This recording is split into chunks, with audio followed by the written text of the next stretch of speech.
7 p.m. advisory, just updating the latest changes on the two storms. Now, the paths, of course, don't come out until 10 p.m. and the shifts that we saw at 4 p.m. were pretty significant, really, for Marco, especially where the track shifted way to the east and now has two Category 1 hurricanes reaching southeast Louisiana's coast, one on Monday and one on Wednesday. As of the 7 p.m. advisory, though, the winds have not been changed. They're still 65 miles per hour for maximum sustained winds with Marco, and Laura 50-mile-per-hour winds. Now, something to point out, Laura is going to be interacting with land really from here on out, all the way through tomorrow and through Monday until it makes it into the Gulf late Monday night. So Laura's wind speeds are not expected to increase. So this will likely stay a tropical storm and might even weaken a bit as it moves over land, especially the mountainous terrain over Hispaniola, Haiti and the Dominican Republic, and then over Cuba. That would be interaction with land as well. So Laura probably won't be increasing in intensity anytime soon.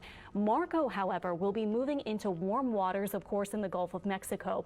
It's expected to make it to hurricane status and then might actually decrease in intensity a little bit when it eventually nears our coastline. So it may strengthen, especially here in the central Gulf, and then perhaps weaken a bit because of some wind shear over the western part of the Gulf of Mexico. So just the latest, let me get you the latest stats on these two storms. Tropical storm Marco, so no hurricanes yet, but both are forecast to eventually become a Category 1 storm.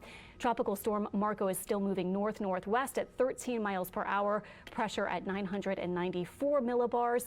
And you can see that there are some showers and storms, the convection kind of tightly clustered around the center of Marco, and it is a sort of small system. So we've been saying these small systems it makes it a little bit easier for them to either intensify faster or weaken faster. So the current path does take it to the mouth of the Mississippi roughly Monday afternoon with potentially 75-mile-per-hour winds, and then it should weaken by really late Monday night and early Tuesday as it passes off to the northwest. Here is the latest on Laura, by the way, switching over to a tropical storm. Laura, of course, much farther out.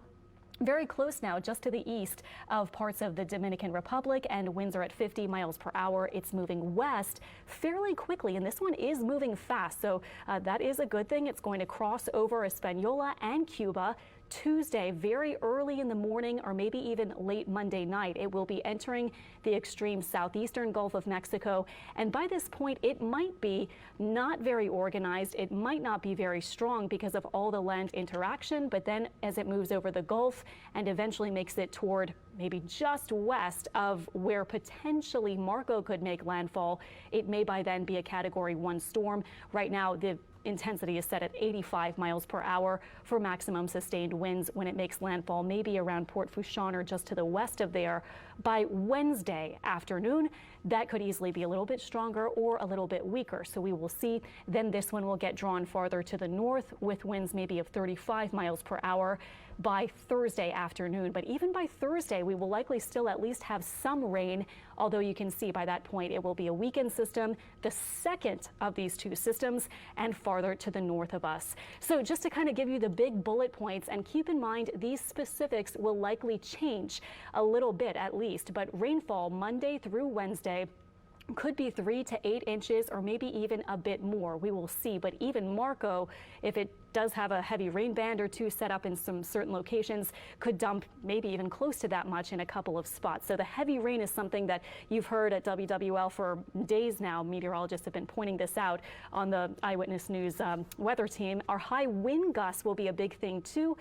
Gusts of 80 miles per hour, tropical storm force to hurricane force, can easily bring down power lines. There could be some power outages. It can bring down some trees and so forth. So that's something we will have to watch, of course. Storm surge of 2 to 5 feet, maybe Monday through Thursday, and we will see whether that edges up by the time Laura makes its way in. But at this point, we have a storm surge watch for maybe 2 to 5 feet, really all along our coast of southeast Louisiana and coastal Mississippi, especially by Monday and Tuesday. A few tornadoes are not out of the question, but that threat may be lower and more removed off to the east, since the center of these storms may be making landfall right over us.